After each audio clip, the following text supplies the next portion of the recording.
नहीं, गोरखपुर वाले उत्तर प्रदेश चला रहे हैं, आने वाले दिनों में देश भी चलाएंगे, इसमें तो कोई दो राय नहीं है। ये बिल्कुल सही बात है। क्या है ना, कैंपस सिलेक्शन होना वन डे का खेल नहीं है कि आपने सवेरे बीज बोया खेत में और शाम को हंसिया लेकर पहुंच जाएंगे हमको तो खेत काटना है। 2007 में एक पिक्चर आई थी जिसका नाम था स्कियाँ।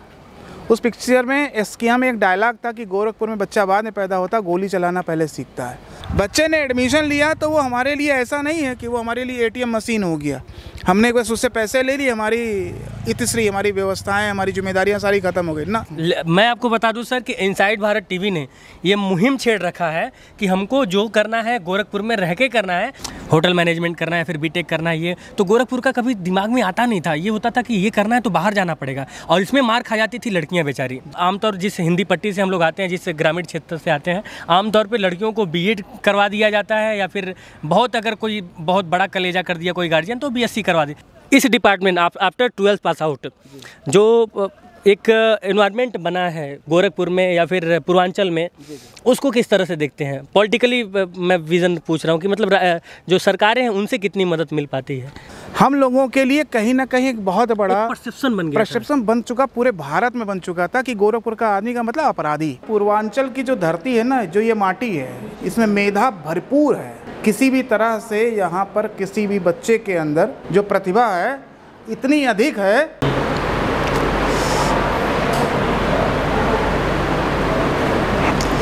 नमस्कार, इनसाइड भारत टीवी देख रहे हैं आप। मैं हूं विकास गोस्वामी और इस वक्त हम लोग मौजूद हैं सीएम सिटी गीड़ा में, और ये बीआईटी का बुद्धा इंस्टीट्यूट ऑफ टेक्नोलॉजी का कैंपस है। और मेरे साथ इस बीआईटी के मैनेजिंग डायरेक्टर दीपक अग्रवाल सर हैं। इनसे बातचीत करेंगे। इनसे मिलने का जो मंतव्य था, जो मकसद था, वो सिर्फ इतना था कि इन दिनों जो है जो 12th पास आउट बच्चे हैं उनका एडमिशन और तमाम वो जानकारियां जो जिनके अभाव में बच्चे कई बार भटक जाते हैं, और कैंपस सिलेक्शन कैसे किया जाए, चयन कैसे किया जाए, ये तमाम सवाल हैं सर।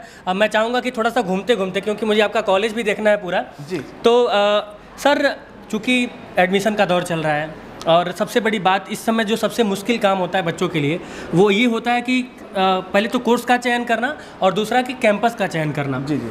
और जहाँ तक मैं जानता हूँ कि होटल मैनेजमेंट जैसे कोर्स जो है आपके सिर्फ बीआईटी में है, मतलब पूरे पूर्वांचल में सिर्फ बीआईटी के पास अभी आया है। तो मुझे इस बात का बहुत गर्व है और हमेशा से रहा है, और मैं इस बात को बहुत प्रमोट किया हूँ कि पढ़ाई के लिए हम लोग बाहर क्यों जाएं। जैसे कि अभी मेंस, जेई मेंस वगैरह के जो एडवांस के रिज़ल्ट निकले हैं, फिर नीट का रिज़ल्ट निकला है, यूपीएससी के रिज़ल्ट निकले हैं, तो गोरखपुर के लड़कों ने गोरखपुर में रह के झंडा गाड़ा है। किस तरह से देखते हैं इन सब चीज़ों को? सर, सबसे पहले तो आपका बहुत बहुत स्वागत है और बहुत बहुत धन्यवाद है। एक चीज़ मैं ज़रूर ये कहूँगा, ये पूर्वांचल की जो धरती है ना, जो ये माटी है, इसमें मेधा भरपूर है।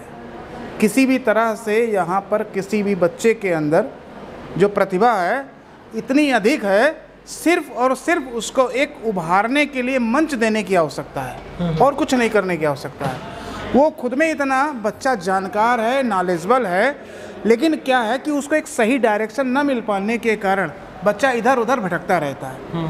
अब यहाँ पर सबसे बड़ी बात हम लोगों के साथ ये महसूस देती है कि उन बच्चों को, हम लोगों को ये जिम्मेदारी बनती है कि एजुकेट करें और कम्युनिकेट करें, और कम्युनिकेट करने के साथ साथ उनको इन्फॉर्म करें कि भविष्य में उनके लिए क्या ज़रूरी है और क्या करना चाहिए।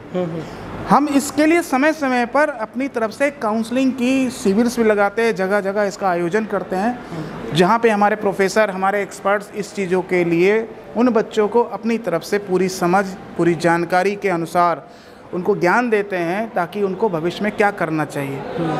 2009 में बुद्धा इंस्टीट्यूट ऑफ टेक्नोलॉजी की स्थापना हुई थी। उस समय हमारी केवल संख्या 240 थी और उसके अंदर हमारा mechanical, civil, electronics and communication व कंप्यूटर साइंस, ये 4 ब्रांच केवल थे।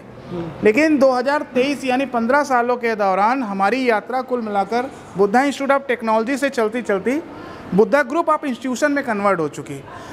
ये सब प्रभु की दया है और आप लोगों का आशीर्वाद है और बच्चों का हम पर विश्वास है, हमारे टीचरों की मेहनत है। इस समय हमारे यहाँ संस्थान के अंदर B Tech, M Tech, diploma, D pharma, B pharma, BBA, BCA, B Com, BSc, paramedical, ITI, hotel management, MBA व एलएलबी जैसे सारे कोर्सेज इस कैंपस के इस पूरे परिसर के अंदर उपलब्ध हैं। अब हम लोगों को सबसे बड़ी महत्वपूर्ण चीज़ें ये है कि जिन कोर्स को करने के लिए यहाँ का बच्चा अपने परिवार को छोड़कर, अन्यथा न लीजिए इस बात को, लेकिन कहीं ना कहीं अनावश्यक पैसे को भी खर्च करता हुआ वो गोरखपुर से दूर जाकर एनसीआर में या लखनऊ कानपुर में या बम्बई जैसे जगह पर जाकर शिक्षा ग्रहण करता था। अब वो उसको जाने की ज़रूरत नहीं है, अब उसको सारी चीज़ें इस जगह गोरखपुर में ही, इस कैंपस में ही, बुद्धा में ही सब कुछ उपलब्ध हो जाएगा। सर आपने कहा कि इस बात को अन्यथा मत लीजिए। मैं आपको बता दूं सर कि इनसाइड भारत टीवी ने ये मुहिम छेड़ रखा है कि हमको जो करना है गोरखपुर में रह के करना है और अपने आप को प्रूव करना है। जैसे कि अभी मैंने शुरुआत में ही बताया कि इन दिनों तमाम रिजल्ट निकले हैं और नो डाउट जिस तरह से गोरखपुर का नाम बहुत ऊपर गया है, जैसे कि यूपीएससी में बहुत सारे अच्छे अच्छे लड़कों ने यहाँ से टॉप किया है, क्वालिफाई किया है लोक सेवा आयोग के लिए। नीट का जो रिज़ल्ट आया है उसमें इतना शानदार मतलब नीट का परफॉर्म रहा है गोरखपुर के बच्चों का। यहीं के इंस्टीट्यूट, यहीं के तमाम इंस्टीट्यूट हैं जिन्होंने अच्छा सिलेक्शन दिया है। फिर एडवांस को लेकर अभी कल परसों में रिज़ल्ट आया तो उसका तो सर मैं यही, जैसे कि हम लोग के दौर में, जैसे अभी आपने कहा कि 2009 से बीआईटी यहाँ पे है। मैं जब 12th पास आउट हुआ तो हम लोग ये सोचा करते थे कि होटल मैनेजमेंट अगर करना है, जो हमारे साथ के सहपाठी थे, होटल मैनेजमेंट करना है, फिर बीटेक करना है, ये तो गोरखपुर का कभी दिमाग में आता नहीं था। ये होता था कि ये करना है तो बाहर जाना पड़ेगा, और इसमें मार खा जाती थी लड़कियां बेचारी, क्योंकि कई बार जो है गार्जियंस अलाउ नहीं करते हैं। वो कहते हैं कि बहनी बीएड कैला, जैसे आप आमतौर जिस हिंदी पट्टी से हम लोग आते हैं, जिस ग्रामीण क्षेत्र से आते हैं, आमतौर पर लड़कियों को बीएड करवा दिया जाता है, या फिर बहुत अगर कोई बहुत बड़ा कलेजा कर दिया कोई गार्जियन तो बीएससी करवा दे। लेकिन कहीं ना कहीं बीआईटी जैसे कॉलेजेस का यहाँ पे आके और इतने सारे कोर्सेज, फ्यूचर का सर क्या प्लान है? दोस्त अभी आपने एक बात कही कि गोरखपुर को पहले केवल और केवल गिना जाता था कि बीएससी कर लिया, बीएड कर लिया मैक्सिमम। तो गोरखपुर की एक धारणा लोगों के बीच में और थी। एक छोटा सा मैं मिथक बताता हूँ। 2007 में एक पिक्चर आई थी जिसका नाम था इस्कियाँ। उस पिक्चर में इस्कियाँ में एक डायलॉग था कि गोरखपुर में बच्चा बाद में पैदा होता, गोली चलाना पहले सीखता है। हम लोगों के लिए कहीं ना कहीं एक बहुत बड़ा परसेप्शन बन चुका, पूरे भारत में बन चुका था कि गोरखपुर का आदमी का मतलब अपराधी। लेकिन ये ऐसा है नहीं। यहाँ पर जितनी आपको मेधा मिलेगी, जितना ज्ञान मिलेगा, शायद ही आपको कहीं मिलेगा। गोरखपुर वाले उत्तर प्रदेश चला रहे हैं। नहीं, गोरखपुर वाले उत्तर प्रदेश चला रहे हैं, आने वाले दिनों में देश भी चलाएंगे, इसमें तो कोई दो राय नहीं है, ये बिल्कुल सही बात है। लेकिन गोरखपुर के पास खुद पोटेंशियल है, गोरखपुर के पास खुद में ब्रेन खूब है, लेकिन क्या है कि हम उसको दिशा नहीं दे पा रहे हैं। हम लोगों को बस अब ये केवल चाहिए इस चीज़ के लिए कि हम गोरखपुर के उन बच्चों को, जिन बच्चों को पढ़ने की ललक है, जिनको कुछ आगे बनना है, जिनको आगे कुछ बनकर अपने भारत की, पूरे विश्व में कहते हैं ना कि एक मानचित्र में एक अच्छा स्थान प्रदान कराना है, उसके लिए अब उन बच्चों में संघर्ष खुद में चल रहा है। वो बच्चे अब अच्छा कर रहे हैं, क्यों? क्योंकि उनको एक मुकाम मिल रहा है, एक उनको मंच मिल रहा है। आज उनको करने की अगर एक उपलब्धि दिखाने का एक मौका मिलेगा मंच पर, तो बट ऑब्वियस है वो बहुत अच्छा करके दिखाएंगे। बस हमें केवल एक चीज़ उनके साथ ये करना है, अगर कोई बच्चा इस तरह का है तो उसको हम प्रमोट करें, प्रमोट करके थोड़ा सा कहीं ना कहीं उसको पुशअप करें। बाकी तो वो उसका अपने अंदर खुद कैलिबर है, वो अपने आप आगे बढ़ जाएगा, लेकिन उसको थोड़ा सा हमें पुशअप करना पड़ेगा, बूस्टअप करना पड़ेगा, ताकि उससे वो आगे और बढ़ सके। सर ये बड़ा चर्चा चलती रहती है जैसे कि कैंपस सिलेक्शन को लेकर, और जैसे नौकरी, जैसे अब आप जो कोर्स करवा रहे हैं उस कोर्स में सबसे, जैसे कि लोगों को ये लगता है कि हाँ यहाँ पे जो है कहीं ना कहीं जॉब तो फिक्स है, तो उसको, लेकिन ऐसे में जो कैंपस सिलेक्शन होता है, जैसे कि जो बच्चे कैंपस से ही अपना सिलेक्शन पाना चाहते हो, जो मेधावी बच्चे हैं या फिर ज़्यादातर जिनकी उम्मीदें रहती हैं, तो उसके लिए एक जिम्मेदारी कॉलेज की बहुत बढ़ जाती है। तो उसको आप लोग कैसे देख रहे हैं? देखिए, क्या है ना, कैंपस सिलेक्शन होना वन डे का खेल नहीं है कि आपने सवेरे बीज बोया खेत में और शाम को हंसिया लेकर पहुंच जाएंगे हमको तो खेत काटना है। ये संभव नहीं है। इसके लिए प्रक्रिया ये है कि आपको 100 से 120 दिन तक आपको खेत में उस बीज को पड़े रहने देना होगा। उसके अंदर आपको खाद है, बीज है, पानी है, देखभाल है, सारी चीज़ें आपको ध्यान करनी होंगी, केयर करनी होंगी। सेम की यही सिचुएशन हमारे साथ हमारे बच्चे की है। बच्चे ने एडमिशन लिया तो वो हमारे लिए ऐसा नहीं है कि वो हमारे लिए एटीएम मशीन हो गया, हमने बस उससे पैसे ले लिए, हमारी इतिश्री, हमारी व्यवस्थाएं, हमारी जिम्मेदारियां सारी ख़त्म हो गई ना। अब हमारी शुरू हुई है। 3 साल का कोर्स है तो 3 साल, 4 साल का कोर्स है तो 4 साल। हम पूरे उस कोर्स के दौरान सिर्फ उसको पढ़ाते नहीं हैं, प्रैक्टिकल भी कराते हैं। प्रैक्टिकल कराने का मतलब क्या है कि वो जब दुनिया के बीच में जाएगा, व्यापारिक संगठनों में जाएगा, अपने कार्यक्षेत्र में जाएगा, अपनी कंपनी में जाएगा, तो वहाँ पर उसको करने के लिए बहुत सारे ऐसे टास्क मिलेंगे, बहुत सारे ऐसे असाइनमेंट मिलेंगे जिसको वो पूरा करना है। अगर उसने सीखा ही नहीं तो वहाँ करेगा क्या? वहाँ तो फेलियर हो जाएगा। तो आप किसी को आप ज़्यादा से ज़्यादा एक अपनी सोर्स लगाकर, सिफारिश लगाकर एक मंच तो दे सकते हैं, लेकिन अगर उसका प्रदर्शन बेहतर नहीं रहा तो उस मंच पर टिक नहीं सकता है, वो वहाँ से किक मार दिया जाएगा, बाहर कर दिया जाएगा। इसलिए हम पूरे ड्यूरेशन जो उसके कोर्स का ड्यूरेशन है, तब तक हम उसको, उसके अंदर जो बहुमुखी प्रतिभा है उसको विकसित करने के लिए पढ़ाई है, प्रैक्टिकल है, प्रैक्टिकल के अलावा उसको मंच भी उपलब्ध कराना है। उसको डांस का शौक़ है, सिंगिंग का शौक़ है, तो उन सारी चीज़ों को उपलब्ध कराना। इवन यहाँ तक कि जो प्ले में उसका खेल में शौक़ है, उन सारी चीज़ों को भी उपलब्ध कराना। वो सारे चीज़ों का उपलब्ध कराते हैं। इसके अलावा ग्रुप डिस्कशन है। ग्रुप डिस्कशन के अलावा उसको समय समय पर हमारे यहाँ जैसे लगने वाले टेक विजार्ड है, मॉडल एग्जीबिशन है। बड़ी नाम सुना है मैंने, जैसे आपके वहाँ जो टेक विजार्ड वगैरह होता है और तमाम समय समय पे ये सारी चीज़ें होती हैं, उसका थोड़ा सा मुझे ब्रीफ करके बताइए, क्योंकि इसके बारे में मैंने बहुत सुना है कि बीआईटी वाले। अच्छा, आप एक जब यहाँ गोरखपुर में एक वो हुआ था महोत्सव, तो आपके बच्चों ने बढ़ चढ़ के पार्टिसिपेट किया था, वहीं पर मैं पहली बार देखा था। अब मतलब कि 3-4 मतलब ऐसे लाइन से सारे बच्चों ने लगाया हुआ था अलग अलग डिपार्टमेंट के। तो मैंने पूछा कि भाई आप किस कॉलेज से हैं, तो उन्होंने बताया कि बीआईटी से हैं। तो मुझे बड़ा मन था तभी से कि मुझे जैसे इसके बारे में थोड़ा और जानना है सर। देखिए, उसका एक चीज़ और भी है कि बुद्धा में हमारे यहाँ के बच्चों के द्वारा हर साल मॉडल कंपटीशन जो IITs, NITs और यहाँ तक कि पूरे नेशनल लेवल पर होता है, हमारे यहाँ के बच्चे उसमें पार्टिसिपेट करते हैं। हम लोग ज़रूर जाते हैं। प्राइज़ पाना या न पाना वो एक अलग का मैटर है, हम ज़रूर जाते हैं ताकि हमको दूसरे को देखने का, सीखने का और प्रतिस्पर्धा करने का मौका मिलता है। और हम अपने इन व्यवस्थाओं को 4 साल तो लगातार हमारे द्वारा जो की जाती हैं, हमारे टीचर्स के द्वारा उनको प्रेरित बच्चों को किया जाता है, जिसके कारण से नेशनल लेवल पर हमने फर्स्ट सेकंड प्राइज़ लगातार कई वर्षों तक पा रहे हैं। इस वर्ष भी हमारे यहाँ एक ऐसा प्रोजेक्ट हम लोगों को उन्नत भारत अभियान की तरफ से सेलेक्ट हुआ है और मैंने कवर भी किया था। जी 1 लाख रुपए उसका प्राइज़ मिला है। मतलब इंडिया लेवल पे वो चीज़ें मिली। और आपका ही ये बच्चा था, गोरखपुर का ही बच्चा था, इस बुद्धा का ही बच्चा था। ऐसा नहीं कि बहुत बड़े कोई शहर का मेट्रोपॉलिटन सिटीज़ का बच्चा था। तो ये बच्चों को हम जो 4 साल तक लगातार उनको प्रैक्टिस कराना, उनको कराने के साथ साथ में उनको उसको टास्क देकर उनसे रिवाइज़ कराना, वो सारी चीज़ें जो लगातार कराते रहते हैं, जिसके कारण से बच्चा प्रैक्टिस में आता है, उन सारी चीज़ों को देखता है और एडवांस टेक्नोलॉजी के अकॉर्डिंग उन सारी चीज़ों से उनको रूबरू कराना है। क्यों? क्योंकि अब आउटडेटेड चीज़ों को आपको किसी को प्रेजेंट करने की कोई आवश्यकता नहीं। आउटडेटेड चीज़ों को अगर आप प्रेजेंट करोगे तो आपकी गिनती आउटडेटेड में खुद में गिनी जाएगी। लिहाजा आप अपडेट चीज़ों से उन बच्चों को रूबरू कराइए, बच्चों को उन चीज़ों को सिखाइए, नए नए शोध, नए नए नवाचार से बच्चों को रूबरू कराइए, जिसके कारण से वो बच्चा सीखेगा, किसी जगह जाएगा, अच्छा प्रेजेंट करेगा। सब मिला जुला के ये जो भ्रम, जो परसेप्शन बन गया था गोरखपुर को लेकर, अभी जिसकी हम लोग की कन्वर्सेशन में दरअसल बेस ही वही है कि जो परसेप्शन बन गया उसको लगभग हम लोगों ने तोड़ लिया है। और जैसे कि जो बच्चे जैसे जिनका सिलेक्शन IIT के थ्रू नहीं होता था, वो लोग जाके मेरठ जैसी जगहों पर या फिर अन्य जगहों पर एडमिशन ले लिया करते थे।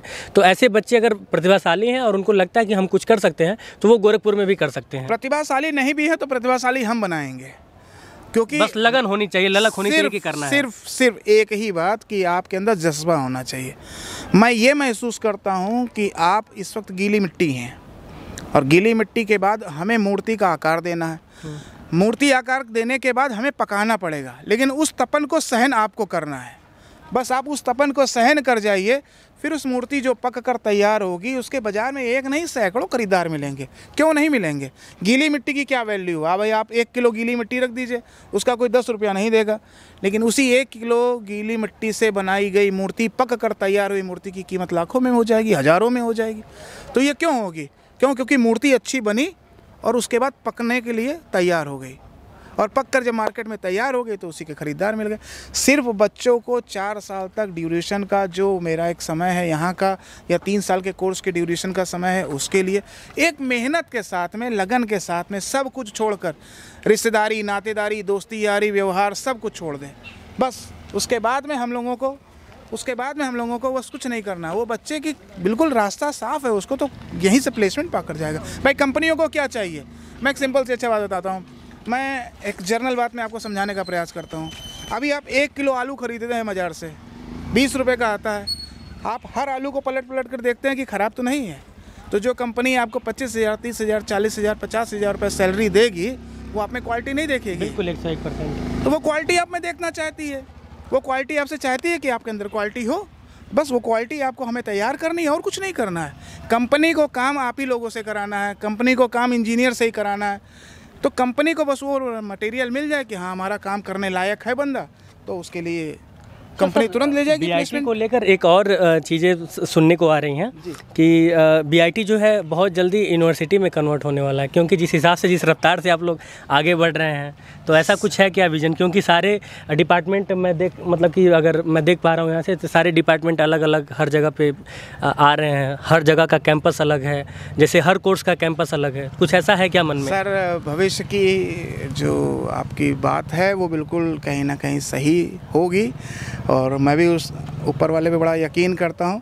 ऊपर वाले के यकीन के साथ साथ में मैं कर्म पे भी बड़ा यकीन करता हूँ, क्योंकि जो इस संस्थान के चेयरमैन सर और सेक्रेटरी सर हैं, डॉक्टर आर्य अग्रवाल साहब और डॉक्टर रजत सर, उनका हमेशा विज़न रहा है कि आप तो बढ़ रहे हो, लेकिन जिनके सहयोग से आप बढ़ रहे हो उनका अगर पूर्णतः सहयोग रहा, और हम लोगों का जो आगे का जो लक्ष्य है वो यही रहेगा कि हम इसको यूनिवर्सिटी में कहीं ना कहीं लेकर जाएं, विश्वविद्यालय में। तो बुद्धा विश्वविद्यालय भी आने वाले दिनों में आपको ज़रूर मिले, गोरखपुर को मिले, ताकि शिक्षा के और नई ऊंचाइयों को हम छू सके। जो चीज़ें अभी करने में थोड़ा सा हमको महसूस देता है कि नहीं कर पा रहे हैं, थोड़ा उसके अंदर बंधेज है या कह सकते हैं बैरियर लगा हुआ, वो बैरियर फ्री हो जाएगा तो और फ्रीडम मिल जाएगी, तो बढ़िया तरीके से और गोरखपुर को दे सकेंगे। एक और सर चीज़ जो मैंने नोटिस की है और ये दिमाग में सवाल आता है, जैसे सरकारों की एक बड़ी भूमिका होती है एक इंफ्रास्ट्रक्चर डेवलप करने में, माहौल क्रिएट करने में, कि किस तरीके से माहौल पढ़ाई लिखाई का माहौल, और जिस तरह से अभी एजुकेशन सिस्टम को लेकर बार बार बातचीत होता है। तो इस department after 12th pass out जो एक एनवायरनमेंट बना है गोरखपुर में या फिर पूर्वांचल में, उसको किस तरह से देखते हैं? पॉलिटिकली मैं विज़न पूछ रहा हूँ कि मतलब जो सरकारें हैं उनसे कितनी मदद मिल पाती है? सर देखिए, माहौल कैसा क्रिएट हुआ है? सारी पॉलिसीज़ तो सरकार ही बनाती है, इसमें तो कोई दो राय नहीं है कि पॉलिसीज़ सबका सरकार ही बनाती है और बच्चों के और संस्थान के हित में रखकर बनती है। लेकिन एक छोटी सी चीज़ ज़रूर भी है, मैं भी कहना चाहूँगा इस आपके माध्यम से, आपके चैनल के माध्यम से, कि जो पॉलिसीज़ मेकर हैं उसमें नो डाउट बहुत अच्छी चीज़ें हैं, लेकिन कुछ चीज़ें अगर और ऐड ऑन कर ली जाए, जैसे आप किसी ऐसे व्यक्ति से, ऐसे समूह से राय लें, जिस समूह के लिए आप काम कर रहे हैं उस समूह के लोगों से आप राय ज़रूर लें, क्योंकि वो आपको बेहतर राय दे सकता है। जैसे हम अगर ये कहें कि जो सामने बैठा हुआ व्यक्ति हमारे लिए 100% सारी चीज़ें सोच रहा है, वो सोच हमारे लिए अच्छी रहा, उसमें कोई दो राय नहीं है, लेकिन अगर हमसे राय लेगा तो हम चूँकि ग्राउंड लेवल पर हैं, हम बच्चों के बीच में हैं, हम कॉलेज का संचालन करते हैं, तो बहुत सारी चीज़ें हैं जो हमको ही पता है, क्योंकि ये एक ऐसी चीज़ है ना, जिसके पैर में फटी बेवाई वो जिसके पैर में फटी, जिसके पैर में फटी बेवाई वो क्या जाने पीर पर आई। तो हमारे स्थिति है कि हमारे पैर में बेवाई फटी है तो हमको पता है कि कितना दर्द होता है। तो इसके लिए मेरा मानना ये है कि हम लोगों से भी कभी कभी राय ली जाए, बहुत सारी ऐसी चीज़ें निकल कर आएंगी जो और स्मूथ चला सकती है, बच्चों के वेलफेयर के लिए होंगी। अब सर एक आखिरी क्वेश्चन जो है वो बच्चों से संबंधित है। वो तमाम बच्चे जो थोड़ा सा मतलब कि पढ़ने की क्षमता रखते हैं, जज्बा है, लेकिन कहीं ना कहीं जो फाइनेंशियली थोड़ा सा दिक्कत की वजह से वो आगे नहीं बढ़ पाते हैं या फिर सही जगह पर एडमिशन नहीं ले पाते हैं, ये सारी चीज़ें होती हैं उनके साथ। दरअसल एक धारणा बन गई है प्राइवेट जो कॉलेज वगैरह हैं उनको लेकर कि बड़ा पैसा, उन लोगों का पैसा कमाने पे फोकस रहता है। अभी आपने कहा ना कि वो जो पीर पराई वाला जो आपने डायलॉग कहा, तो उसी से रिलेटेड जो झेल रहा है वो जानता है, लेकिन एक लोगों के अंदर धारणा बन गई है कि नहीं यहाँ पे जाएंगे तो बहुत ज़्यादा पैसा लगेगा। और होनहार छात्रों के लिए क्या है बीआईटी के पास? सर देखिए क्या है कि पहली बात तो ये बिल्कुल मिथक यहाँ बुद्धा के लिए तो निकाल ही दिया जाए कि अगर आप पैसे के अभाव में शिक्षा नहीं ग्रहण कर पा रहे हैं कहीं पे भी, तो बुद्धा में ऐसा नहीं है। आप पैसे के अभाव अगर आपके पास है तो बुद्धा आपके कंधे से कंधा मिलाकर आपके साथ खड़ा हुआ है, और आपको कभी पैसे के अभाव में शिक्षा से वंचित नहीं होना पड़ेगा। बुद्धा ने ही इस कॉन्सेप्ट्स को अडॉप्ट करके स्टार्ट किया कि यहाँ का जो माहौल है उसके अकॉर्डिंग हम लोग समझते हैं कि जो लोगों की जो आय है, जो लोगों के आय का स्रोत है वो बहुत लिमिटेड है। बहुत बड़ा नहीं है। तो यहाँ के बच्चों के लिए सबसे पहले, यहाँ के पेरेंट्स के लिए हमने सबसे पहले हम लोगों ने व्यवस्था ये बनाई कि जो बच्चे की फ़ीस है उसको वन टाइम न जमा करके साल में 4 मरतबे वो जमा करने का 4 पार्ट में उसको डिवाइड कर दे और हर 3-3 महीने पे क्वार्टरली वो जमा करता रहे। अच्छा, एक उसको फाइनेंशियली कहीं ना कहीं बर्डन कम हो गया। अब उसको दबाव नहीं है इस चीज़ के कि नहीं हमको वन टाइम जमा करना है, नहीं तो हमारे बच्चे का नाम कट जाएगा। अब उसको थोड़ा थोड़ा EMI के माध्यम से, पार्ट पेमेंट के माध्यम से वो साल भर में जमा करता रहेगा और उसकी फ़ीस कॉलेज के बाद जमा भी हो जाएगी। दूसरा, बाकी कॉलेजेस में क्या सिस्टम एक चल रहा है, लेकिन हम लोगों के यहाँ वो चीज़ें नहीं हैं। हम रजिस्ट्रेशन के नाम का, एडमिशन के नाम का, लैब के नाम का, वर्कशॉप के नाम का, बुक्स के नाम के, ये जो एडिशनल चार्जेज हैं ये हमारे यहाँ नहीं लिए जाते, ये सब फ्री ऑफ कास्ट है। बहुत बड़ी बात है सर, क्योंकि असल में इन दिनों इसी चीज़ का धंधा चल रहा है। सर देखिए क्या है कि जो एजुकेशन है ना, उसको लोगों ने धंधा जो बनाया है, जबकि ये था सेवा का कार्य। क्योंकि जब आप एजुकेट हो जाते हैं, क्योंकि भीमराव अम्बेडकर जी की एक कहावत सुनी है, उसमें उन्होंने कहा ना कि शिक्षा वो शेरनी का दूध है जो पिएगा वही दहाड़ेगा। तो हम अगर अपनी किसी कौम को मार देना चाहते हैं या किसी एक बहुत बड़ी पीढ़ी को समाप्त कर देना चाहते हैं तो उसकी शिक्षा व्यवस्था को आप पंगु कर दीजिए। तो यहाँ पंगु नहीं करना है, हमें उस शिक्षा के लिए बच्चों की जड़ों को मजबूत करना है, शिक्षा की जड़ों को मजबूत करना, ताकि हमारा बच्चा शिक्षित होकर मजबूत हो सके, अपनी चीज़ों के लिए वो जानकार हो सके, पढ़ाई के माध्यम से अच्छे स्तर पर पहुंच सके, अपना उद्धार कर सके, अपने परिवार का, अपने समाज का। अच्छा, मैं कैसे कह सकता हूँ कि भारत का उद्धार हो? अरे भारत का उद्धार तो तब होगा जब हम पार्टिसिपेट करेंगे। तो जब हम पार्टिसिपेट करेंगे और खुद में हमारे पास हमारे उद्धार होने की स्थिति होगी।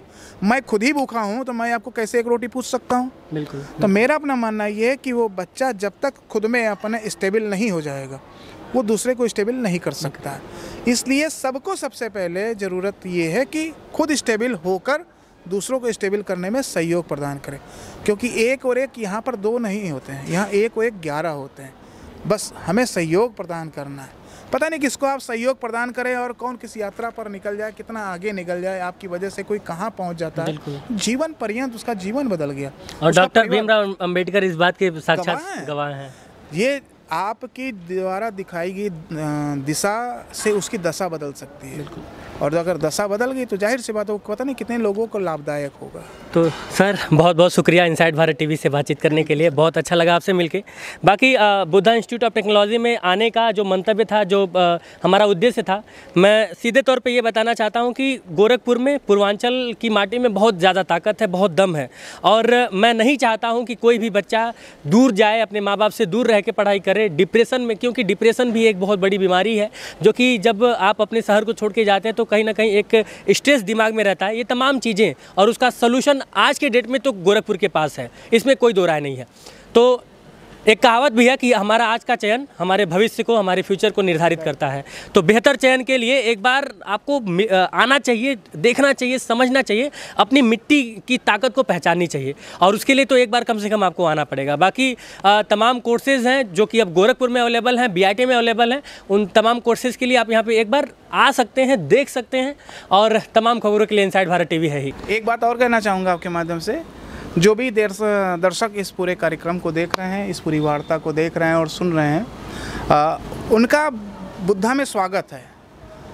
हम ये कभी आपसे अपेक्षा करेंगे कि आप बुद्धा में आकर अपने बच्चों के फ्यूचर के लिए अगर कोई भी क्वेरीज़ है, इन्फॉर्मेशन है या काउंसलिंग की आपको ज़रूरत है, या आपके दिमाग में ऊफो बना हुआ कि हमें क्या करना चाहिए, आपके जो भी प्रश्न हैं उसको सारे प्रश्न लेकर यहाँ पर आइए। हम हैं, हमारे प्रोफेसर्स हैं, हमारे एक्सपर्ट्स हैं, आपके लिए हमेशा उपलब्ध हैं।